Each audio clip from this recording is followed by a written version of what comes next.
Kia ora, Helen Brahms here, coming to you live on a poor network connection. Great. Hey, I'm coming to you live from Vail Lake in California, which is just outside of Temecula. I'm doing this a little early, only because I have no Wi-Fi at the RV. I don't know if my hotspot is going to work, but I am sitting here in Animal. I have been reunited with Animal. He's been sitting in storage for the last 6 weeks. 6 weeks. Yeah, 6 weeks. It was a long time ago. Took him for a good run, so he's had a good run already. Had a great trip in. The RV Jeepers, brain's gone fried. The RV GPS system kept trying to take me on this road that was sort of like all twisty, turny, and hairpins and all that. And I was like, over this mountain pass and all that. And I'm like, no, I am taking the 10 until I got to Beaumont, and then I'll take the 79, which is what I did. And then it tried to take me over this other mountain pass. And I was like, yeah, no, not going to work. Not happening, not today. Just got a fifth wheel coming in, look. There it goes. It's coming to check in because, hang on, turn this around. So that's the office for checking in over there, and they've got a general store and all of that. And, there he goes behind me. It's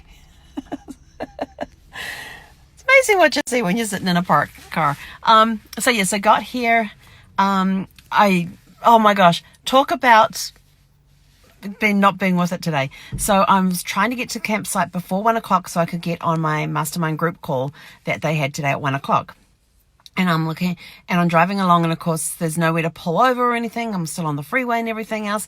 And I look at my watch, and I'm thinking, yep, it's 1. Oh damn, it's 1 o'clock. I'm going to miss the call. I have to watch the recording, or blah blah blah blah. So then I'm driving along through these little back roads and stuff.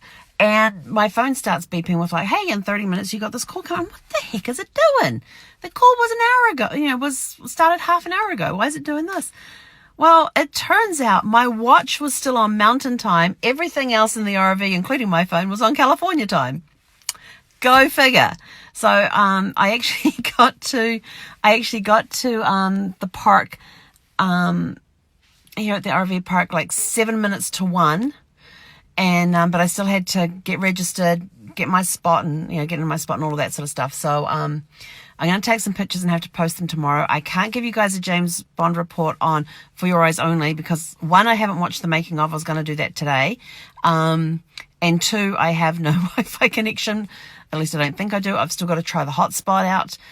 But my phone wasn't giving me very good reception over there. So who knows? I may come back on tomorrow. I may come back on later tonight with a James Bond report. But we're here. We're in this beautiful, it's gorgeous here. It's all amongst the trees, gravel, sites and all of that sort of stuff.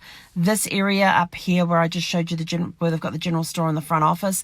They also have a cafeteria with a cafe with a bar. They've got like an outdoor courtyard area where they've got a whole bunch of tables and stuff with a stage there for when they're doing activities and stuff. They do a lot of activities and things here.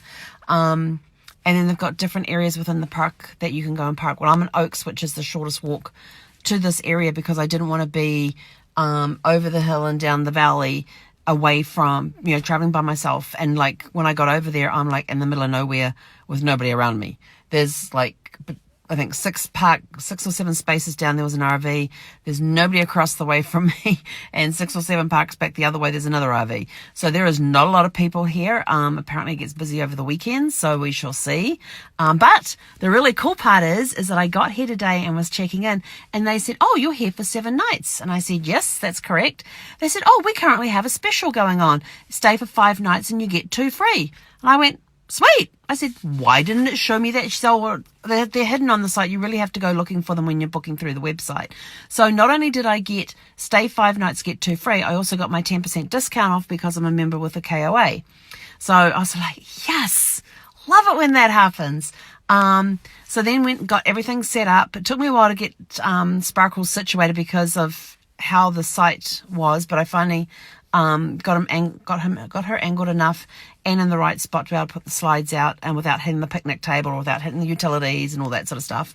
Got her all hooked up, grabbed something to eat, then walked up here to the general store, which and ordered my lift vehicle to take me to the storage unit where I had Sparkles, where I had Animal. Got there, got Animal out. He started up beautifully.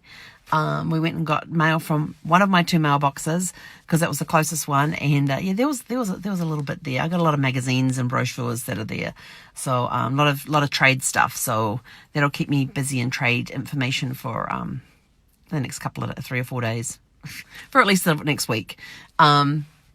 And then I went to put it into the trunk of my car and realized that my trunk is full of stuff that I was supposed to leave at the storage unit. And I was like, oh, jeepers. And then I was going to go down to the other mail place. But then I thought, no, then I got to drive back in the dark on the narrow roads to get to the RV park that I don't know. And I don't want to do that in the dark. And I have issues driving at night anyway. So I was just like, screw it. I'm going to go. I've got, I have to find somewhere tomorrow with good Wi-Fi because I have 3 Zoom calls back to back. Starting tomorrow morning. So I'm going to go find like a Panera Bread or something and find just a quiet corner, one that has free Wi-Fi, so I can set up there. And I need to find my headset because my headset has a microphone on it, and so that'll help cut out any of the background noise and that sort of stuff. And it means that our conversation won't be heard by everybody sitting around us. So that's my thing tomorrow morning, is go find a Panera Bread and camp out for 3 hours. Yeah, Panera Bread when you're on a keto plan. Yeah, really. But hey, it is what it is. I got to find somewhere to sit for 3 hours where I can get Wi-Fi. And up here is not. Oh, maybe they said it's limited. They say it's limited up here, so I don't want to risk. I could probably come and sit in one of the courtyards up here at one of the tables outside, but then I'd be sitting in the sun. So I can't even get the weather report at my. Oh, a bit late. Can't even get the weather report at my RV. That's how bad it is. So it's going to be an interesting week because I have three calls tomorrow. I have like another 3 scheduled throughout next week as well. So it's going to be interesting working around the technology issues of not having any Wi-Fi, but needing it to get work done. So it's going to be interesting. So no James Bond right now. If I can get on with the hotspot tonight, I will definitely. I'm definitely watching the making of For Your Eyes Only tonight because there's some really cool stunts in that one. And I get a whole new respect for the stuntmen when you see over the years, especially when I watched the 00 stunt special that they had on one of the DVDs, where they interviewed all the stuntmen who had performed in the James Bond movies, or talked about or had worked with those who had, because of course not all of them are alive these days, from 1962 all the way through to The World Is Not Enough. So we're talking with all the stuntmen through that time period and all the stunts that they were doing. And when you think about the times when some of these films were made and how they didn't have the technology they have today, or some of the safety equipment that they have today and all of that sort of stuff, and these guys were doing these stunts, it was, whoo! I have a whole new respect for the stuntman industry. I really do, after hearing what these guys go through. And they have that attitude of, they get asked, would this stunt be possible? They go, yes. Even though if they've never done it before, they have no clue how they're going to do it. They say yes, then they go figure it out. And I thought that is an awesome attitude. Like some of the stunts at the beginning of The Spy Who Loves Me, where James Bond goes down the cliff, goes down the ski slope and then off the end of the cliff and has that big parachute jump. The guy that did it had never done it before, had never done it, especially off that point as well. So he had never done the ski/base jump thing before, but they made it work. And then in The Man with the Golden Gun, where the car corkscrews through the air, that had been done by another guy before, but the guy that actually did the jump for the movie had never done it before. They did what they could as far as working out all of the particulars and everything else, and then they got all the particulars worked out, and then they went ahead and did it. One take, done. They said their problem was it looked too perfect on the screen. It looked too perfect, and it looked like it had almost been dubbed over or fixed or photoshopped, not photoshopped, whatever technology they had around at the time when they did that. And the guy says, I'm not doing it again. He said, I've never done it before and I'm never doing it again. So it's just interesting hearing those stories. So I'm interested in some of the stunts that were done in For Your Eyes Only, some of the story behind that. This For Your Eyes Only is the only James Bond movie that does not have M in it, because Bernard Lee, who played M from Dr. No through to Moonraker, started filming his role in For Your Eyes Only, and then turned out he had stomach cancer and all of that, and the cancer just took over and he never got to finish filming his sequences and stuff. So they changed it, made him to be out that he was on leave, and they had the Minister of Defence was the one who was giving James Bond his assignments in For Your Eyes Only. So that much I do know about the movie. And unfortunately, the movie came out in 1981 and Bernard Lee passed away in January of 1981 from the stomach cancer. So they decided that they didn't have time to find another M, and they didn't think it would be right to find another M. So they decided to make it that he was on leave and did it that way, which I thought was awesome that they went ahead and did that.